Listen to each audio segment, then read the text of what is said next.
Today we're going to talk about red flags when you're in the interviewing process. And I don't mean you giving out red flags as an interview candidate. I'm talking about red flags that the company might give you to show that this company is probably something that you should not work for. If they sound dead on the phone, especially if you are talking to someone for networking purposes and you're talking to someone that's in the role that you're about to fill, a role that you will become by the time you're in that role, and they just sound miserable on the call, probably don't take that call. And obviously you might hit them on the day that they're miserable for something else. You might just hit them on a bad day. But the chances of that are probably relatively low, and especially if they are incentivized to have you on, especially if you're talking to someone that is referring you and they just sound so distraught and they're sighing and they go, ugh, every single time they're on that call, something is wrong. Most of a person's day is taken up by work. That's probably going to be the biggest thing that causes bad things on their day. So if they sound sad or mad or angry or disappointed, that should be kind of a red flag for you. Biggest trigger set of words that you should pick up on right away. If you keep hearing there's a lot of room for you to grow,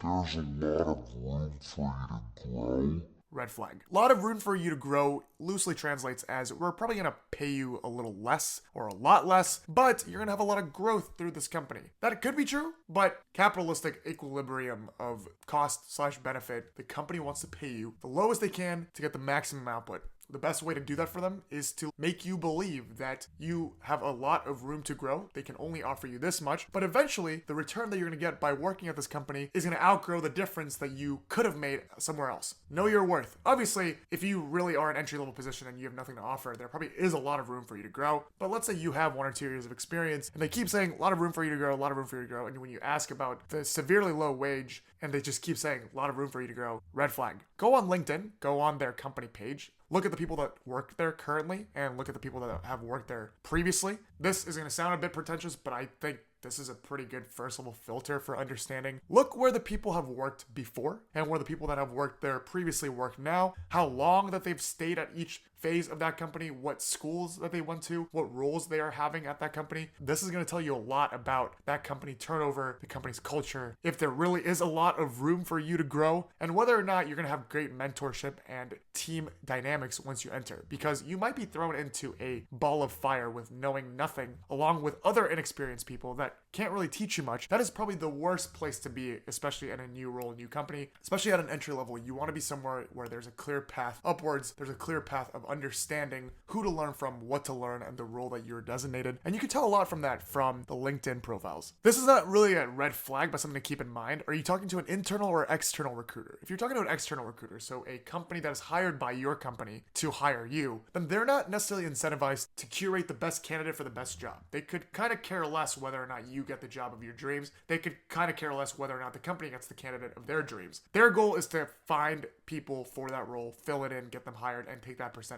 Of course, on a long-term relationship perspective, does the hiring executive firm want to be in a good standing and put good candidates for that company? Probably. But in the heat of the moment, for that specific recruiter, they just want to fill the numbers, which means they're not incentivized to bring you the best jobs. Vice versa, they're probably not going to bring always the best candidates for that job. If it's an internal recruiter, they have some skin in the game. They might have some stock options. Organizationally, psychologically, they want to do well for the company that they actually work for. I think it's very important to think about these things and take words with a grain of salt, especially when it comes from an external recruiter. Overall vibe, logistics, tangible things, when you're communicating with the recruiter, when you're communicating with people that you're networking or people that are interviewing you, get a sense of their response rate, how they're doing over email, what kind of emails they're sending, how good they are when you're over the phone. I think you could pick up on things, especially as a social being, to understand, are these the types of people that I'm going to enjoy working with if they respect me to this level during a recruiting phase where they have every incentive to be good to you, kind of like Rush during the fraternity process. Then how are they going to treat me once I actually become their employee, once I become someone that works for them? There's a good way of telling that. If they're already disrespecting me at the point where they should have every incentive to be good to me,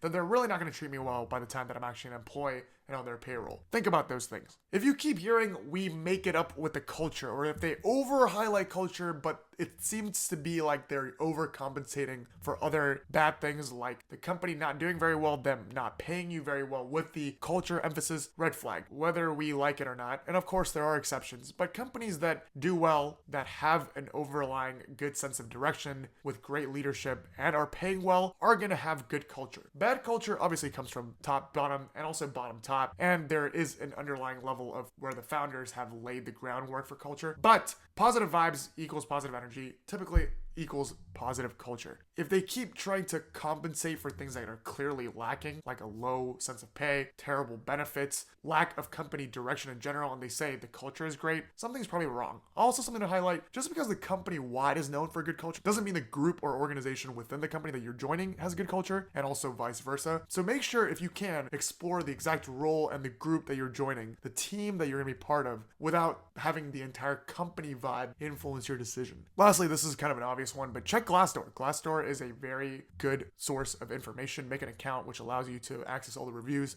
Obviously, you have the Google restaurant review bias thing where the worst of reviewers and the best of reviewers will review it. You're not going to have the medium feeling people go on. It's the people that have gotten fired, or it's the people that have gotten rapid promotions that are making these reviews. But you can get an overall general sense, especially if there's a lot of reviews. If you clearly see red flags of seeing this manager is a bad person, or the pay here never goes up, or the company seems to clearly not know what they're doing, and you see hundreds of those reviews, stay away, because it clearly has been tested and true, and it's being written by people that can't escape, or they've already escaped. Job is a job. Every job at the end of the day is going to have its negatives. You can't fully tell whether or not a company's going to do well for you or bad for you. You're going to be an employee. But I think there are some signs that you could tell by exploring these different venues and understanding and picking up on trigger words to make sure that you don't really hit a bomb. Thank you guys for watching. By the time you watch this video, I'm going to be in New York City, so maybe the next time I see you is on the streets of Manhattan. As always, I'll see